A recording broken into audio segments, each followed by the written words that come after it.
and they have some great properties that he just showed us. Hope he's going to talk about that. And next we have Zafar Younes. He's the CEO of the Online Project, one of the leading social media agencies in the region. And also we have Tariq Nasser, the CEO of Planet 360, one of the most creative and innovative social media agencies. And also Vali Efe from Turkey, the founder and partner of Deckleton Buzz, I think the biggest social media agency amongst the panelists. The panelists, they're going to introduce a case study in 5 minutes, illustrating some of the things that they did for their clients and some of the challenges that they've had. So we're going to start with Tariq Homsi. Sure.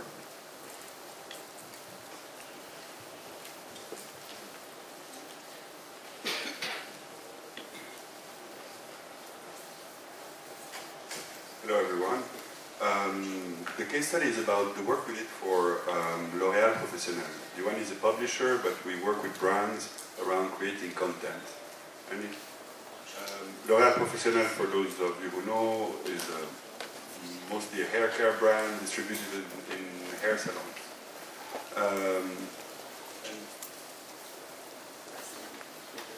And basically the challenge for us was really to starting by changing the approach of L'Oréal Professionnel to digital marketing, from an approach of spending online to an approach of investing and creating assets online and digital assets that stand the course of time.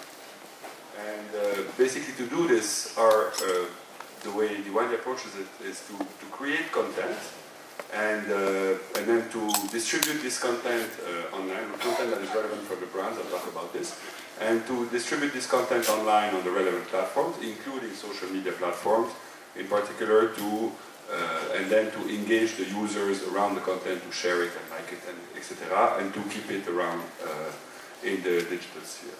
Of course, the brief and included the typical and classical requirements of increasing brand awareness, the engagement, etc. The target group was 18 to 50, GCC mainly female.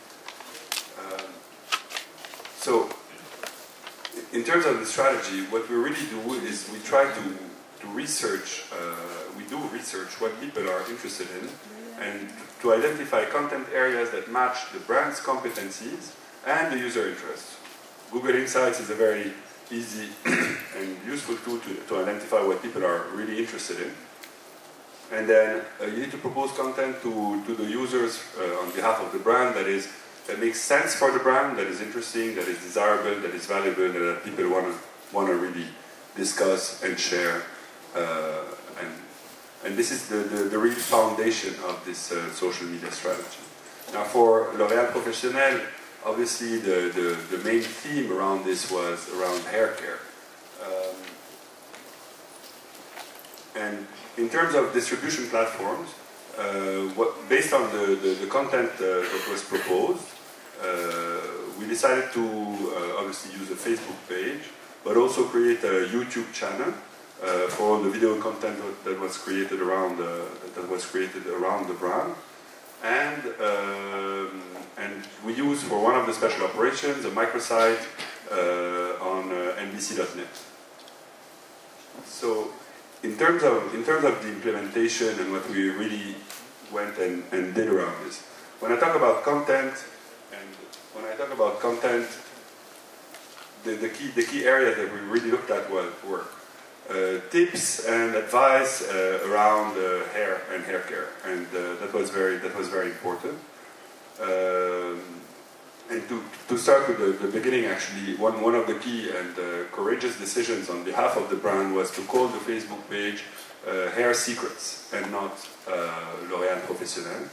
And that was one of the key drivers of the success of this Facebook page in this operation, to be really focused and centered around user interests rather than a brand. And because in this region we see that users trust brands and trust the brand's content. Trust content proposed by the brand, in particular around advice and so on. So that was a pretty positive dynamic. So there's a lot of content around advice, how-tos, people ask their questions and they get answers in an informative way and so on. But there is also the usual types of competitions and sweepstakes and so on. You find some videos. We also shot some how-to videos, and you also have some video content from offline activities that are available there. Now, two of the very important parameters to be successful in the implementation were basically engaging the community with a consistent pace, but also a pretty diverse set of types of engagement, and on one end, and to be fully integrated with the offline and product launch campaigns. So, for example, we had an operation on the Facebook page that supported and complemented what was done in appearing on a TV show on NBC called Sabah al-Khair Ya Arab.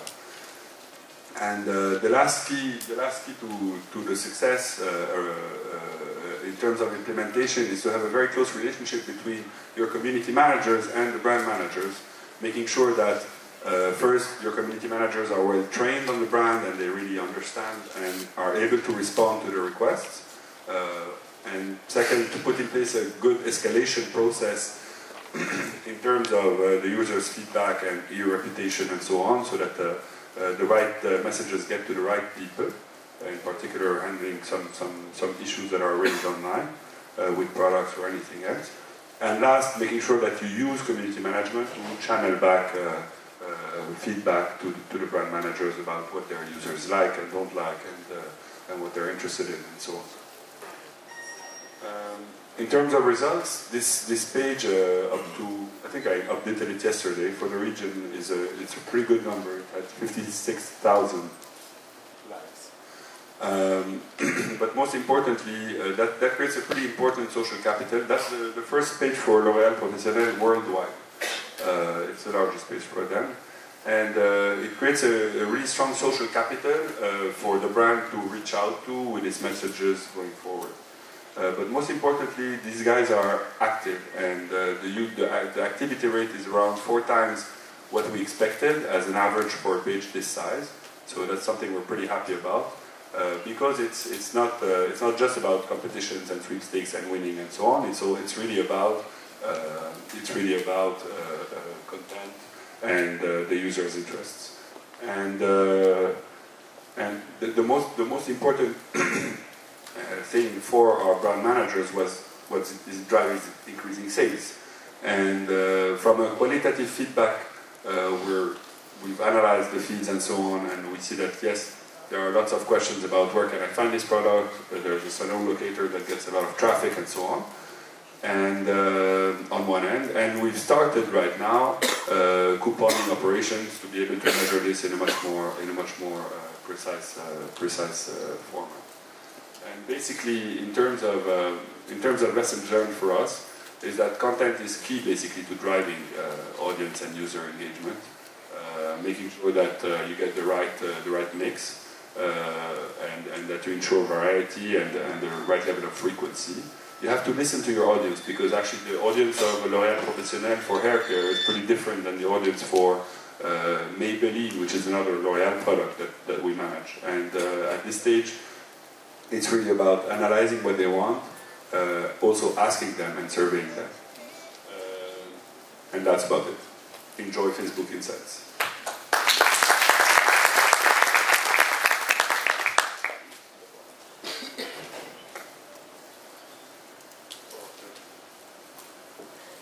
Yes, Sabah al-Khair.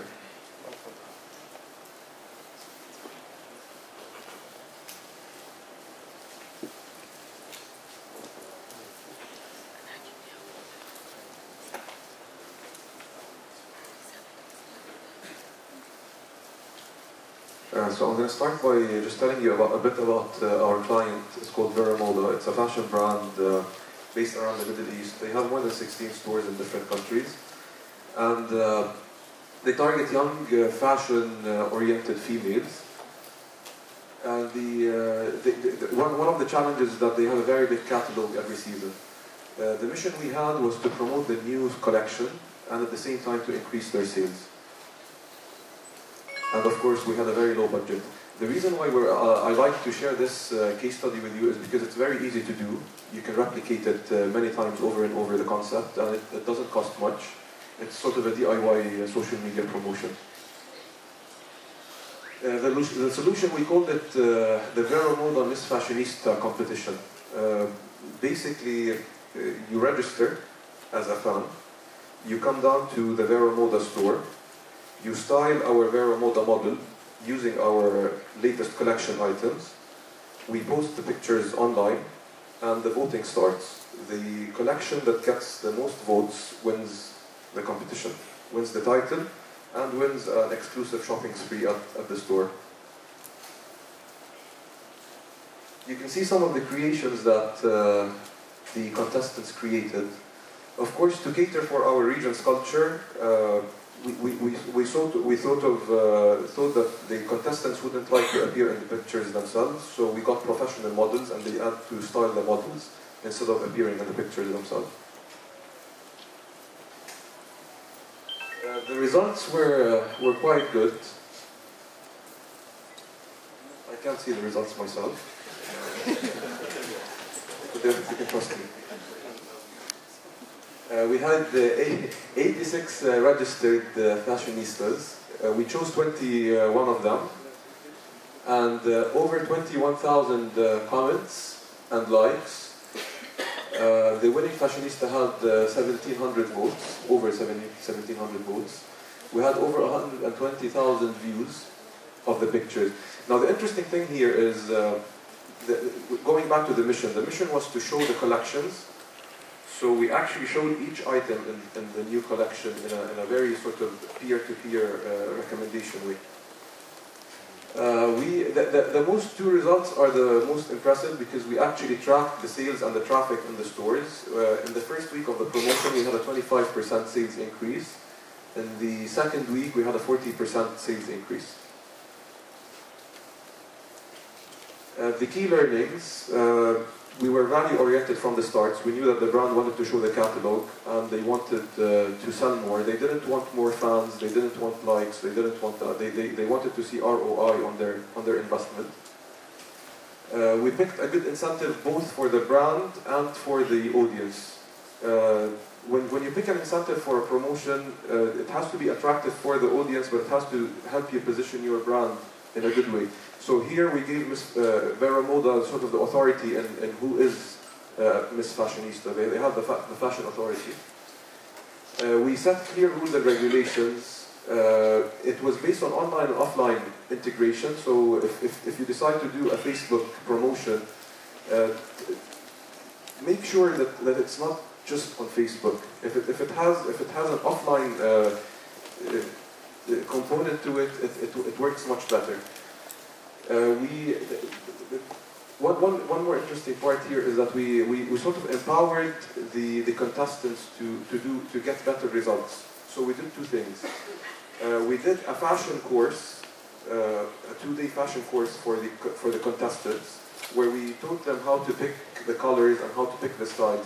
Of course, this reflected better on our clients because the collections that we posted looked better.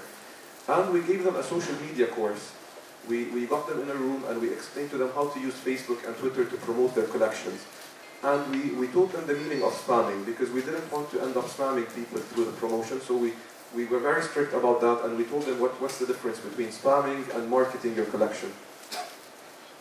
The last point is that this promotion actually built relationships. Other than the 25% sales increase and the 40% sales increase, we built 21 long-term relationships with those contestants. We took them out to dinner. We gave all of them presents at the end of the promotion. We added value to them by giving them the fashion course and the social media course. And they're still advocates for the brand. They visit the pages consistently and they always have positive feedback for the brand.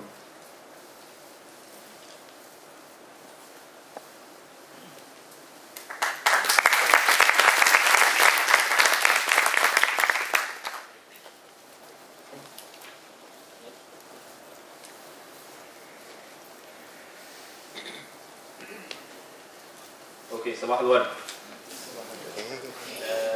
going to take you through a case study سريعا كده عملناه لعزة فهمي جولري. Basically, go through how a brand the intention of Wood online, how we took them online. Okay. Basically, the objectives بتاعتنا لما جينا خدنا عزة فهمي online كانت كالآتي. أول حاجة we wanted to increase brand awareness, particularly amongst the younger audience. عشان عزة فهمي predominantly is a brand that is seen as an older brand with an older fan base. We wanted to engage our audience. This was very important as well, and establish ourselves as cutting edge. It was very important to position the brand as cutting edge and young and hip, so as to break away from the old stereotype we had, while at the same time keeping it authentic. And their main selling point is that it's authentic. It's very important. So we didn't want to break away too far from that. Also, it's a global. There's a lot. It was very difficult actually client to start off with because they're also a global brand. So they want to be sure that they're communicating not only to a local or a regional audience, but to an international audience. And of course, as an objective as with any other campaign, you need to make sure that you're syncing up your above-the-line communication with your online communication. So you're not saying something here and then over there you're saying something completely different. At the end of the day, cash money is you want to get drive people to the point of sale. We had a couple of matabat or challenges. The main thing is that Azza Fahmy wants to be targeting the right audience, because obviously it's kind of like an upscale product. Not everyone can afford it, and it's exclusive. Which leads us to the second point, is that it's very tricky when you're communicating a luxury brand online, particularly using social media. Because social media obviously is open social networks for everyone, yet at the same time you're kind of trying to keep it a little bit exclusive. So it's a difficult balancing act. And thirdly, the fact that we're talking again to an international audience while keeping an authentic Egyptian heritage. عملنا ايه بقى التكتيك او strategy? Basically, we decided to grow the fan base completely organically, without any use of advertising on Facebook or whatsoever. Our personal opinion is that it really doesn't work. You buy fans and then the numbers keep on going up and up, and then these fans they don't really care about you. All they do is they maybe take part in the promotion and then they won't do anything, and they'll just be pretty much stagnant until they find the unlike button a couple of months later. We wanted also to get these fans by positioning ourselves as young and hip, yet at the same time authentic. We wanted a strong social media presence that is consistent across all the different vehicles, and we wanted to make sure that we have the correct communication platform for the brand that's in line with the brand personality. You don't want to just be talking about something completely unrelated to brand because it's going to get you fans. Because at the end of the day, you're hurting your brand, and you don't want to go on social media online and hurt your brand, which a lot of brands do. And we wanted to engage via digital activities as well, in digital installations and applications. التنفيذ بقى, what we did exactly, how we implemented this, is that obviously first of all we developed all the social media platforms, and then we created something we're really proud of and it's really cool called the Inspiration Box. And that's the Inspiration Box. Obviously it's online, not offline. And basically what happens is, it was very important to communicate that Azza Fahmy as a brand is not just a one-woman show. It's not a woman sitting at home doing jewelry. This is like a huge operation with hundreds of employees. It's a design house. So we created this Inspiration Box where people from the company go online, and they basically, if they see something, if they see a nice window in the street with a good design, if they see anything that inspires them, they write it and they throw it in the Inspiration Box. And then basically you log on to the Inspiration Box and you take that piece of paper and drag it into the box, and then you read that inspiration. So and everyone lots of people from the company are doing that. So it's very interactive and it's a lot of fun. Also, what else do we do? Okay, we have basically the setup is they have 4 collections, like every fashion brand: summer, spring, fall, and winter. So for every collection, we share lots of behind-the-scenes sneak peeks, because it's really interesting the way they make the jewelry, and a lot of fans are really into that. Also we share a lot of research goes into their products, so we share a lot of the research that goes into their products and the sketches of the designers, the preliminary sketches, which is very interesting to anyone that would be into fashion. What else? We also now what we do is that when every collection launches, we actually showcase it first on social media before it even is at the store. So that's something very cool as well. And we create lots of digital applications that I'm going to go through very quickly. طبعا عايزين results with Gwen. Basically, we got tens of thousands of organic fans. They're all organic. They're all organic fans. None of them we didn't buy a single fan. I'm trying to see what the hell shit. Okay, we've got 9,000 inspiration box, 9,000 plus inspiration box readers. Yeah, we got mentions on lots of fashion sites and blogs, from Vogue to Elle, all the international blogs and sites that are into fashion are talking about Azza Fahmy, as well as the regional ones and the local ones as well. And we're establishing a rapport with the online influencers, which is very, very important because the fashion blogosphere is very, very active and very, very powerful. Yeah, we created a viral video. I wish I could show it to you. Maybe you guys can check it out on YouTube to launch the Egypt collection. Maybe there's a snapshot later. And we also did something really cool as well. Facebook, what we did is, you guys can see the screenshots there. What we did, but don't tell Facebook. What we did is we took the Facebook wall. We created another tab also called the Facebook wall, and then you would go on the wall, and then you would try to interact with the wall, but the wall wouldn't work, and then it would break down and crumble, and the wall would completely break down, and then you would see the new collection and be able to share it on Facebook and Twitter. So we got over 90,000 impressions for that, and we got voted as the #4 most authentic brand in 2011, and we weren't in the running in 2010, and this voted online. So it means that we have a lot of brand ambassadors that are very passionate about the brand and that go out of their way to vote for us and speak about us. Okay, lessons learned. But ذكر عشان تنجح. You need to do analysis is very, very important. You need to take a very, very good look at all the competition, especially on an international level, but even on a local or regional level before actually doing anything. Secondly, it's a two-way street. You need consistent communication is very, very, very, very important. I think you guys have alluded to that already. It's not all about the money. Bot fans are not brand ambassadors. They'll come in for a contest and maybe win a free sandwich, and then you're gonna never see them again. I have to give props also to the client, because this particular client gives us a lot of leeway in terms of being creative and lets us really explore lots of different avenues, and it's not just hammering us with books and PDFs on their guidelines. Obviously, for you guys here in Egypt and other places around the Arab region, during the uprisings, it's very, very tricky with regards to when you're going to communicate, especially in Egypt. February, March is very, very tricky. Should we tweet anything? Should we tweet about the subject? Shouldn't we? My advice, first, the market rule does not apply here.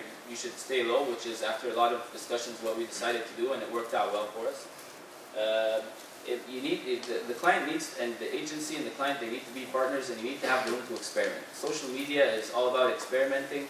Not every contest that you're going to create is going to be a success. Not everything you're going to do is going to be a success, but you need to have room to experiment.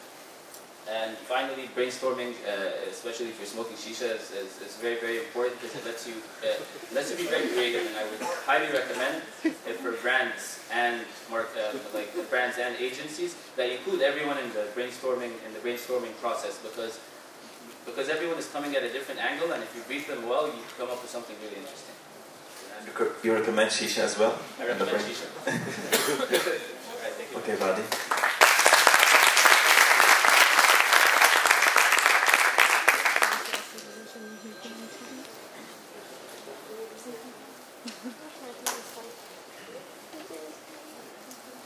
Our case study is a work from Philips Turkey. It's a shaving machine launch, Edward Game. I want to ask how many of the men here use a shaving machine to shave their beards? Like majority or minority? Minority. You also do? In Turkey, most of the men use a razor blade as well. So there is a minority who use a shaving machine.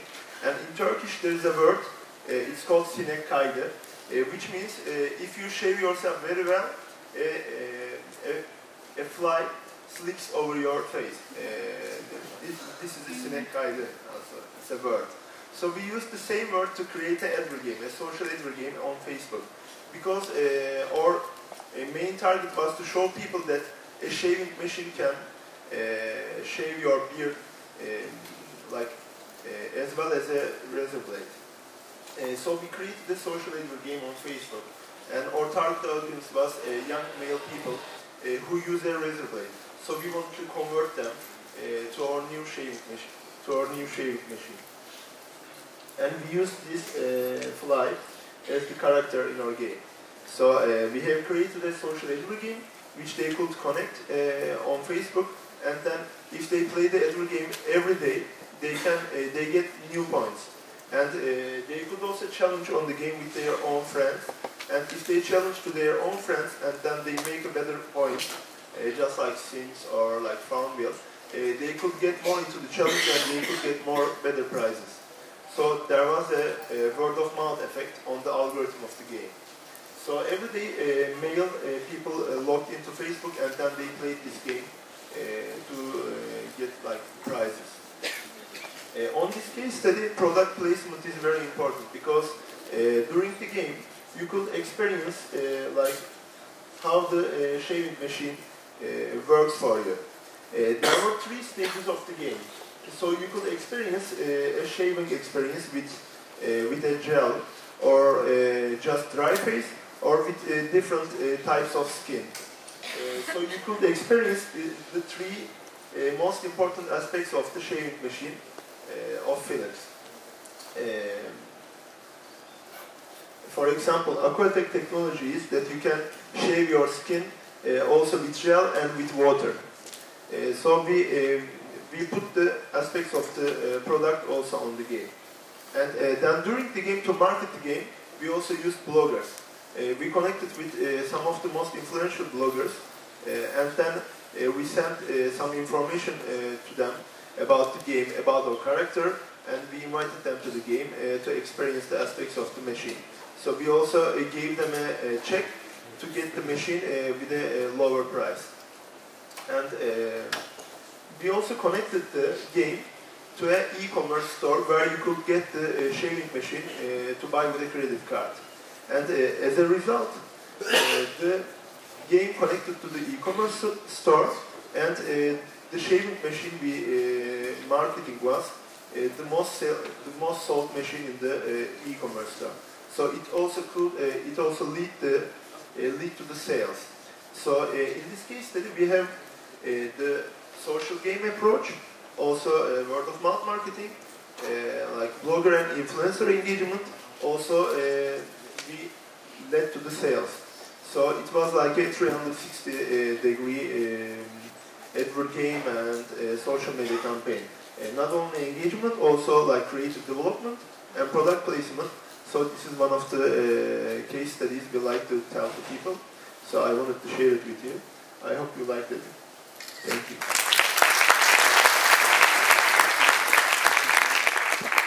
Thanks guys for the great case studies.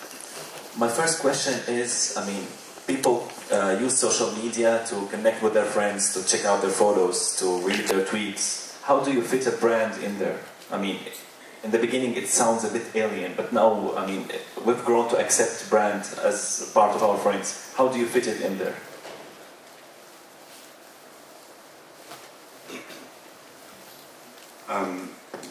Our approach is pretty simple, and my view on this is pretty simple. The brand is to provide you, to bring you something that interests you. And that starts there. I have a few brands on my own Facebook that I like. But out of those that I work with, what do they do differently that you like them? but they need to bring you some information, some content. That's our standpoint, anyways. That is of interest for you. And if the brand brings you information, if the brand brings you competitions that are fun for you, if the brand brings you sometimes promotions that you're interested in, then you might be willing to have them on your page. So it's about the relevant content. This is the most important part. In the long run, it's mostly about relevant content. To have a brand on your wall and actually keep it, and not be and remain an active user. I believe it's really about that. It's an interesting question. What should brands do on social networks?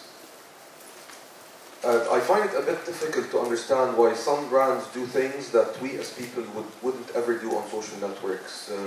Oversharing our good features or over-boasting about who we are. There's a science called social intelligence. It's done for human beings. What do you need to do to be socially intelligent? To be socially successful, to have friends in life, what do you need to do?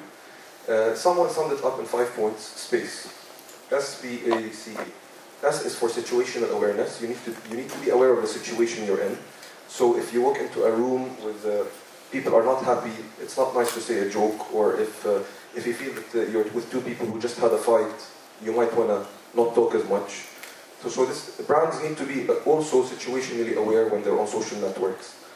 The second thing that people need to do to be socially successful in life is have presence. And I believe brands need to have presence as well. They need to have a presence on social networks. What do you mean presence? Like be there? Be there. Have a page that's having presence as a person. Charisma is presence. When you walk into a room and you stand tall and you project yourself well, that's presence. And that's what brands need to do as well on social networks. They need to have a presence that's consistent with their offline personality. The third thing is authenticity. If you want to be socially successful, you have to be authentic. If you lie to people, you won't have many friends. People will find out. Brands need to do the same thing. You cannot lie to people.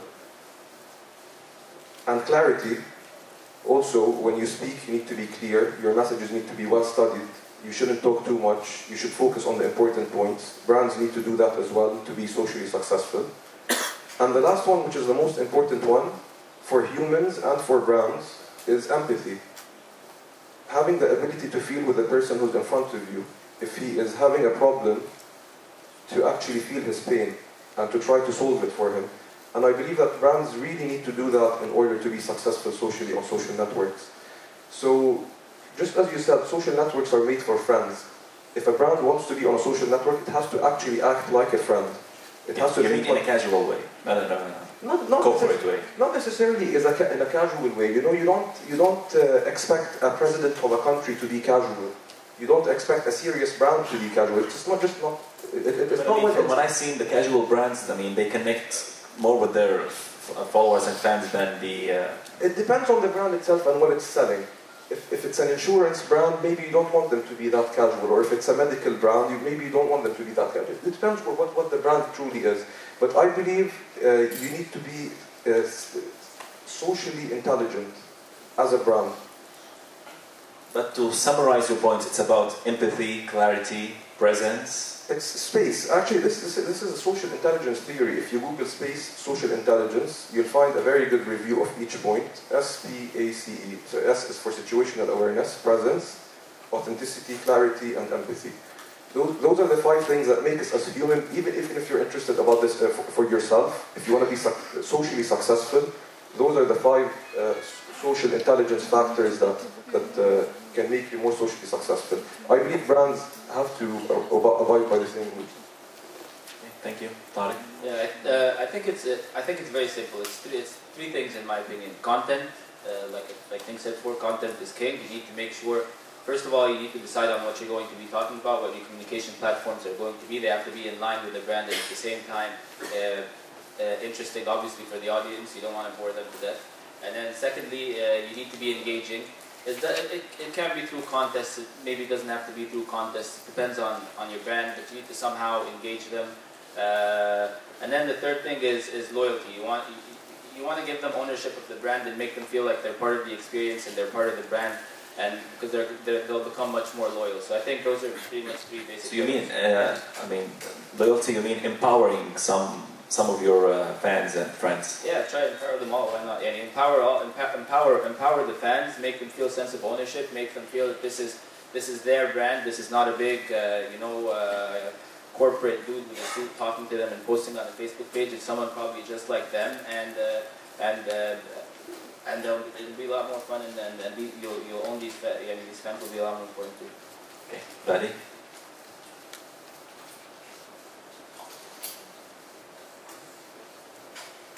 I'll give you a different approach. Most of the social media users use a mouse to communicate and not a keyboard. So if you give them contents to share easily, just without writing something, maybe just a movie, a video, which they can just share on a click, or they can watch it and then like it, just with one click. Then they communicate very easily. So mostly we try to engage with them with comments or with like feedbacks. So you mean less effort instead of asking too much of them? Less effort brings more communication. So if we give them like more premium content, the content they could like to post to their friends, it's one of the best ways to do it. Of course, we also have to give them our own content which could lead to sales.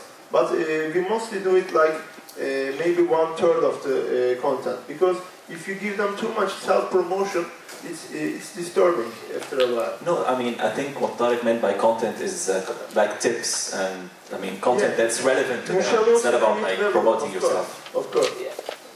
You shall of course promote yourself, because you have your own market, you have your marketing targets. Yeah, but I mean, it shouldn't be everything. Like, shouldn't always talk about how good your product is. You can maybe give them tips and tricks, and also you can create value by giving them content which could they not find easily. And on the corporate communication side, you also have different aspects where you can communicate with your users. Like you have the magazine of your company, for example, or you have your TV channel, maybe in your own company, and which people cannot see from the mass media, And you can also use these materials to communicate with them.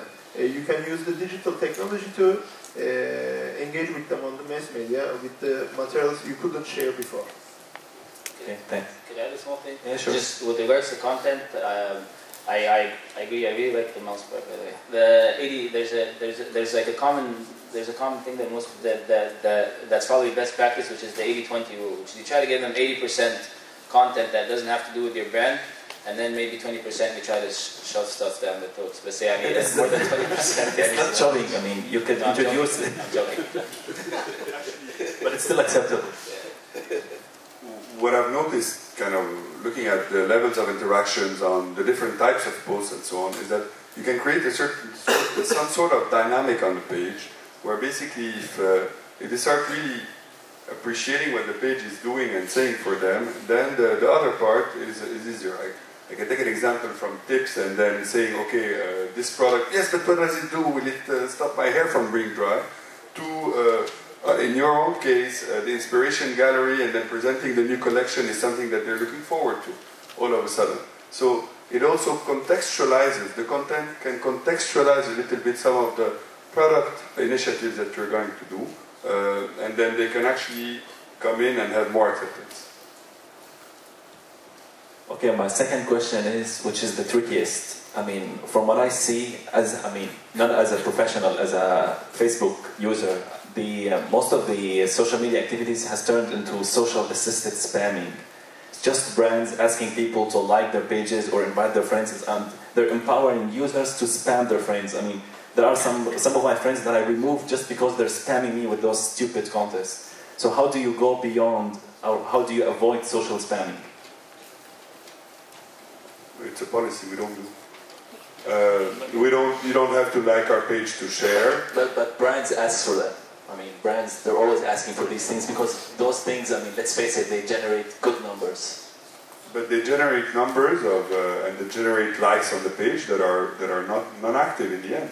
So we don't do it, and there's a big deal of being the expert with your client and telling them, well, this is what you can do and what you can't do, and we have big debates. You'd rather lose a client than do this activity for them? I don't lose clients.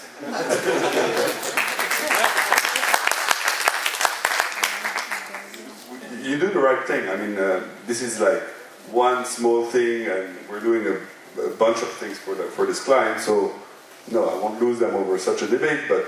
But even you have to convince them of what's really right for them. Because I mean, personally, I lost some clients because I refused to do these things. So I'm just wondering if you had the same experience. Up till now, no. But you have to be really kind of, there's a whole lot of client education that needs to happen in this region in particular, around the dynamics, around what works and what doesn't work, around what Facebook accepts or not. Like my page to see the content. By the way, Facebook will ban you at some point, so when the guy asks for this, you really have to push back, and I've had a 3-month fight with the client to remove this from there, but and now they enjoy that all the fans are there and viewing the content without liking, and they have more views than likes, but they're actually happy. More users than likes, and they're happy. So it's all about kind of doing the right thing, and we're a bit of a purist and rigid about this. So voilà. I guess it takes a lot of education, and if the client is too focused on the marketing aspect of social networks, I think they're missing 80% of the added value of social networking. There's a book, a very good book called Smart Business, Social Business, which differentiates between what a social brand is and what a social business is. And there is a big difference. It's easy to be a social brand. All you need is a Facebook page, a couple of thousands of fans, and some content. You're a social brand, you're there, you're in the social conversation. But to actually be a social business, it takes a lot more. You need to re-engineer your processes within your organization in order to take full advantage of the capabilities of social networking and social media. It was a dream come true. If you told a marketer 20 years ago that you can know about how your clients exactly think and what they tell their friends about your brand, it would have been like a dream. Today we have it. It's a tool that we have, and very few marketers or brands are actually using it. We, as an agency, we mostly deal with marketing managers, and this is starting to frustrate us a bit. We want to get to the CEO now, because we can feel the power that social media is bringing. It doesn't just stop at marketing. The insights that we get from the pages sometimes are just it's not just the marketing department. It's related to product development. Absolutely. So once you show the client the value of social media in general, not just the marketing element of social media, they themselves wouldn't care about spamming their fans a lot. And once they learn how to listen to their fans and to their users, they will immediately feel that spamming is not working, it's actually backfiring. So it's about educating brands, and I mean they're like getting to the CEOs and trying to... And plugging the feedback loop. So because marketers are used to one-way broadcasts, they put the ad in the newspaper or they put it on the radio, and they don't know what happens. It's a one-way stream. So marketing are screwing things up. Sorry? The marketeers are screwing things up. They're not, because marketing, in the original term of marketing and integrated marketing, it's all about listening first and then saying the things. And then this is in theory, but not in practice. In practice, not many are practicing it. But I tell you that social media is bringing a lot of pressure on organizations and on governments, on regimes, to actually start working in a social way. The old days are over. We're witnessing the last 2 years of traditional marketing. Khalas, it's over.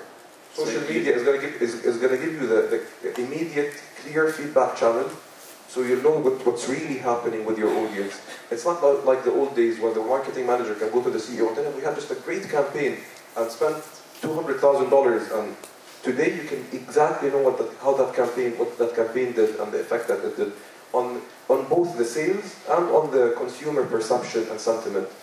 So I believe once the clients realize what social media is, and that it's a bit more than just communicating messages, they will themselves stop spamming. But what about the other smaller, or like some freelancers who do social media and they encourage and they only sell the social spamming? I mean, how do you prevent those from corrupting the marketeers and the brands and the market? I guess in every profession, that it exists in every profession. You always have... The difference in social media is the barrier to entry is so low. Any guy or girl with a Facebook page and with a Twitter account, they can claim that they're like the social media gurus or the social media ninjas. And they can go, if they can sell themselves pretty well, they can sell their services. If you ask any old guy from a marketing or advertising agency, he will tell you that he went through the exact same experience. I have a mentor called Joe Saad. He started one of the first agencies in the region, advertising agencies, and the stories that he tells us is exactly what we're living today. That every person in the 80s thought that he was an advertising guru and started an advertising agency with 1 or 2 employees. we're going through the same thing. It's just a phase, I think. It will definitely pass. It's not sustainable this way. I know. So how will it pass? Like those guys will drop, or the brands will become more aware? If you come to me and tell me I'll sell you a laptop for 10 JDs, I'll try it. To tell you the truth, I'll try it. But once I figure that it's not a laptop, it's actually a calculator. So it just needs time and learning experience. Absolutely. The brands will be more demanding and the approaches will change. I just got into the conversation to make it more exciting. Like interactive. So I also think the same way. That's why I wanted to go into the conversation. Because it will be, social media business will not be that easy anymore. Also connecting with our own topic, the spamming of the brands.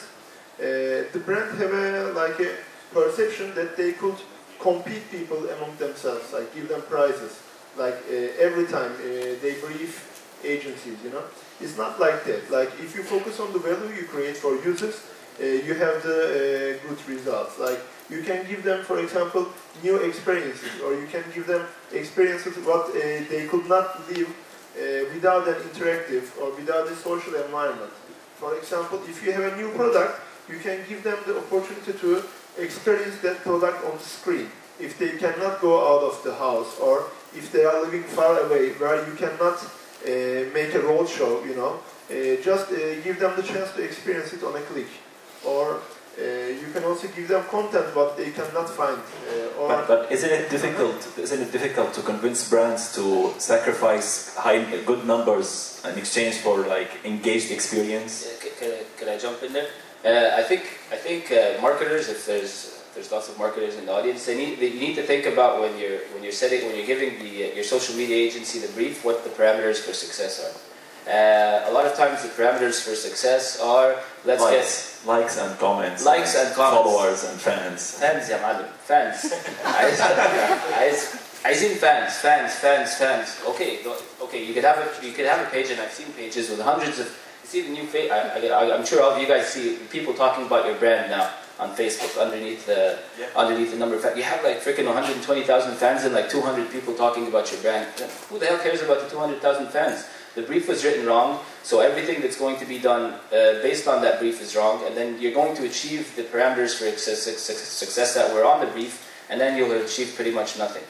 So it's about, clarifying to the brands that numbers, they don't mean much. Yeah, and maybe as well, especially if you have a nice client, you need to educate them. The challenge here is that marketeers, they have CEOs and general managers to report to, and those guys care about the numbers. They care what numbers? It's reports at the end of the month. Is it likes? Is it fans? Or is it engagement?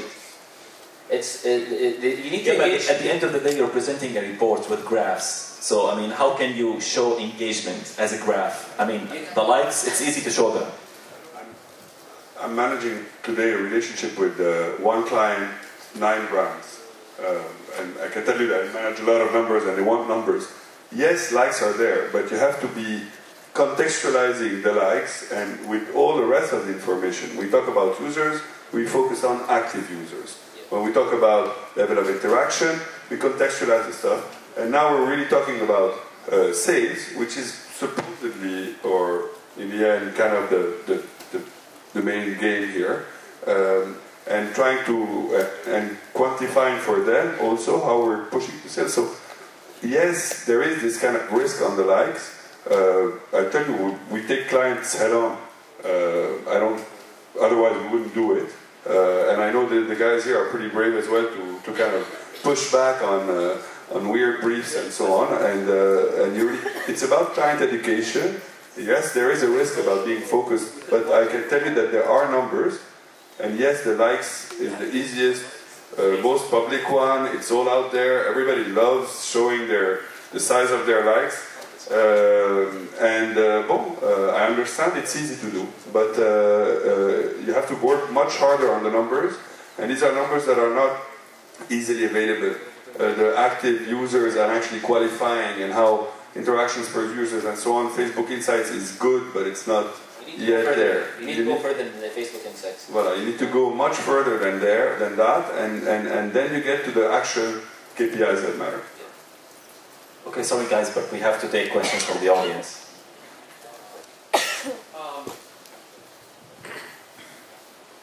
some people say that social media is it's a two-sided sword. I mean, yes, I can go there and say, oh, your shampoo made my hair lovely, your skincare product was really good to my skin, but I can say that there are going to be a bunch of disgruntled users where they say, oh, my hair fell off, or my skin is too dry.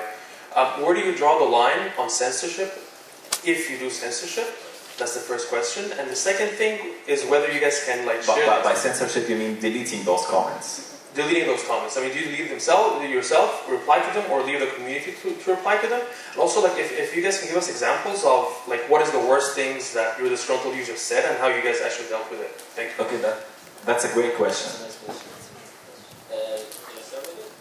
Sure. Okay, first of all, you don't censor. Please just keep the answers brief because I want to get a couple of questions in and we have to wrap up. All right, you don't censor. Very brief. Never censor. Never delete a comment. It's always going to blow up in your face. That comment is never going to make as much damage as actually deleting a comment and someone picking it up. And what's the second part? Sorry, the worst. What's an example of something that, I mean, like a negative comment that you got from one of your clients and how you responded to that? Yeah, we have a client.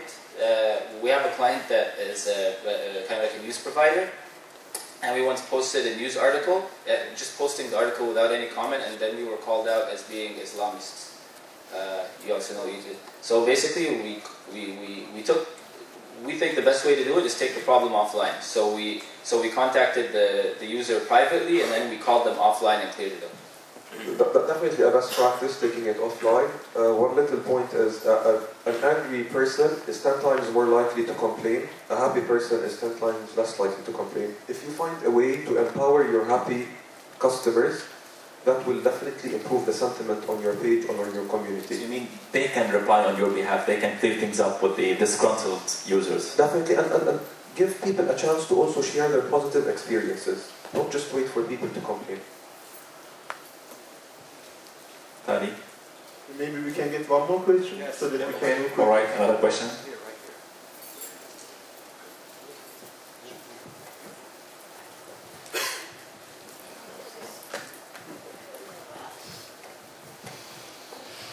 Thank you very much.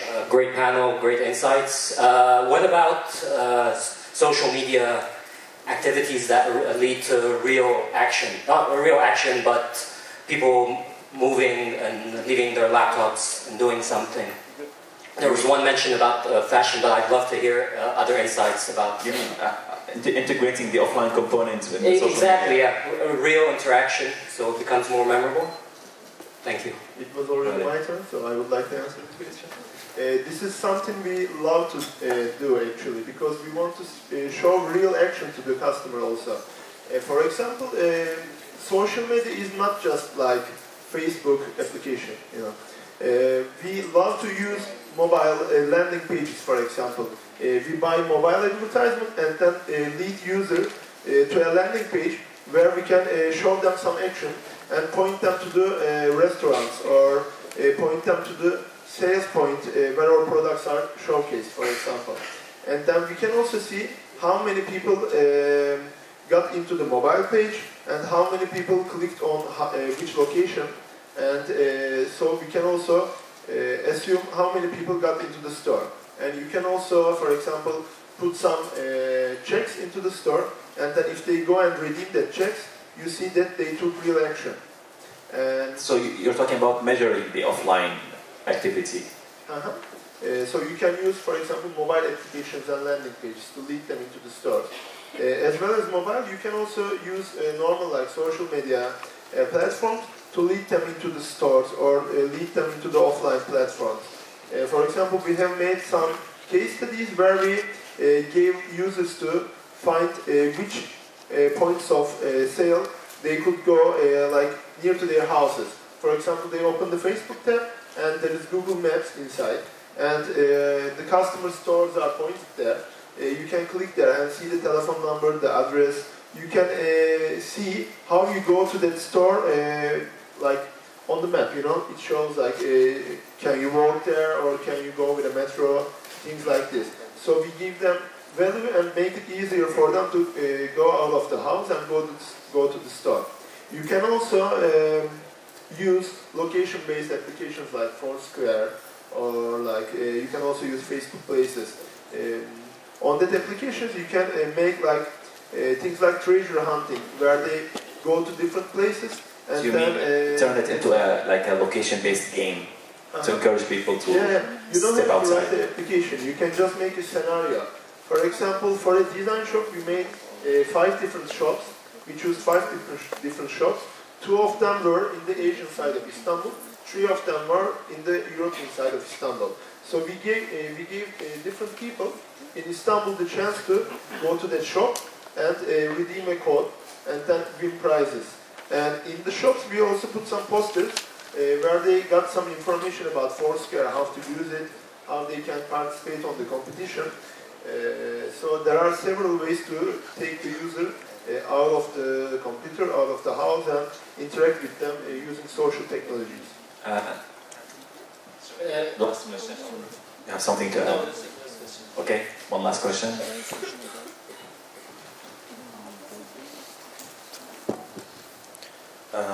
Just want to ask, do you know your top influencers?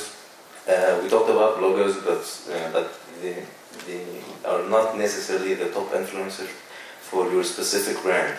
And do you know what is the most thing that bothers users or the most thing that attracts them? How do you do that? What do you mean? Can you clarify? The first point was the second. The first point? The question, the second one. Okay. I mean, you want to get the feedback of the users, which is probably a lot and very variant. So how do you deal with it? Each point by point, I mean, okay, so what is your best product? How do you get feedback and then how do you structure it and respond to it, right? Yeah. And the first question is do you know your top influencers? Sorry? The first question is, do you know who? We talked about bloggers. We reach bloggers and talk to them about our new products and so on. But they are not necessarily the top influencers. Maybe someone is interested in your brand and he's active on social media, but he's not a blogger or so. He's not generally active. He's active only about your brand. If I may respond quickly, I think we identify bloggers that are good in the relevant field where we want to leverage them on some operations. And most often, if a blogger is less active and less prominent but very passionate about your brand, you'll find out about it pretty quickly on your brand's wall. So, and these guys, we also identify them and nurture them. So you work both ways, either proactively and then reactively based on what's happening on your wall. And how do you motivate them? It's all about, it's mostly about giving them a platform to express themselves and giving them experience that they can really blog about. So we've already taken bloggers to experience products, to actually touch the thing in real life and talk about it freely. Maybe bitch about it, but that's our approach. If you use tools like Radiant6, listening tools, you will find out about people who are talking about your brand outside your own channels. And this is the most important bit. You don't need to just focus on your own page. You want to see who is talking about your brand on Twitter, who's telling their friend a good or a bad thing. And then you can go and cross-check it with Clout.com, K-L-O-U-T. To see how influencers those people are. So to see if this person is an influencer. In the States, the biggest challenge today in the United States is prioritizing the customer relationship management. Because companies are seeing an overwhelming amount of questions and feedback and comments on Twitter, and they cannot respond to everyone. So they're using tools like Clout and Radiant6 to basically prioritize, to deal with the influencers first. Yeah, I'm good. You pretty much covered it.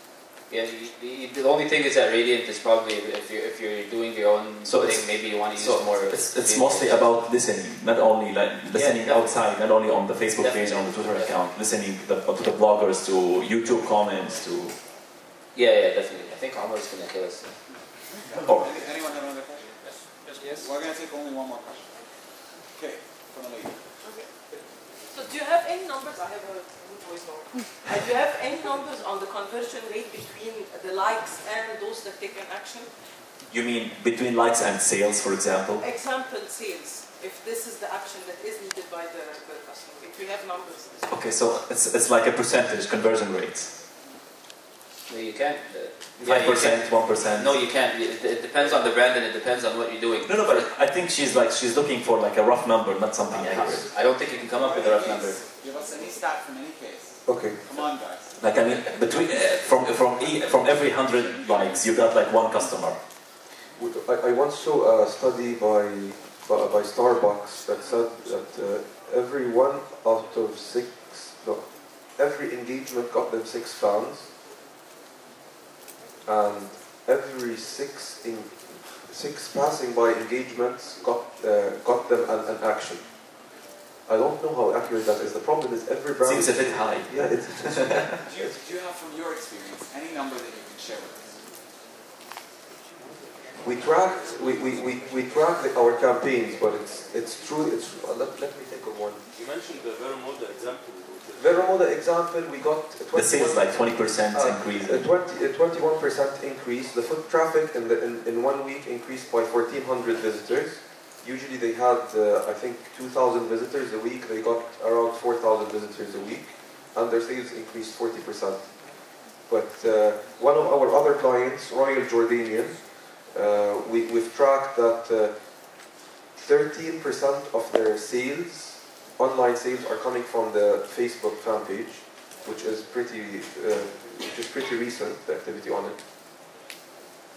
But there's no connection between the likes or the engagements or the campaigns with I can guarantee you that there is no connection at all between the number of fans and anything. No. I think the way if you really want to measure that, like you was talking earlier about, for example, having something in store. You mean coupons or? Not necessarily. Just the way to measure direct traffic. You'd have to, if that was the objective of the campaign, then you have to create something specific, like some of his examples. But if you're just going to look at the statistics and then sales increased, and then you're going to make an assumption that the number of likes increased and those people actually went to the store. If you don't actually have something set up like he was talking about to track it, then I think it's just an assumption at best. Yeah. I think Vadi's keys can. How did the shaving machine? How did that convert? I can give you some numbers about the shaving machine. For example, the word of mouth was very important. We had an algorithm there. So you play every day and you get more points. You share with your friends, you get more points. So near 60% of the people who got into the game were people who were invited from their friends, for example. And then this lead to sales. I want to give some other you don't have any direct sales numbers. Direct sales number. It was from the e-commerce platform. Yeah. Mm-hmm. So no, you see the percentage of it. It was the first. The machine was the most popular machine who was sold out. Who was the best machine. It was the number one on the sales. Yeah, but you don't get the number. She's looking for a number, specific number. I mean, like 1%, 2%, 3%, whatever. We have made some advertisement tests, and then you see which advertisement and which message leads to more impression and more likes. And then you see that with every message you share, there are different impressions. So you may have a big community or a smaller community. But it depends on with every interaction you do. It's just not like sales and then leading to sales. You shall optimize your message. You shall optimize your URL you share with the people. Even the platform you give the sale to the people will affect the interaction. If I may add, I'm not sure from a conceptual standpoint, your likes are an asset. It revolves around your brand and your marketing activity. And if we're talking about sales, that's a flow. So it's something for a defined period of time. Just from a standpoint of a ratio taking from here to there is actually not precisely the best ratio you want to look at. It's the return on your community year after year, and it's not the same, and it's not the same shape year after year either. It doesn't do the same thing. Thank you. Okay, thank you everyone. Thank you.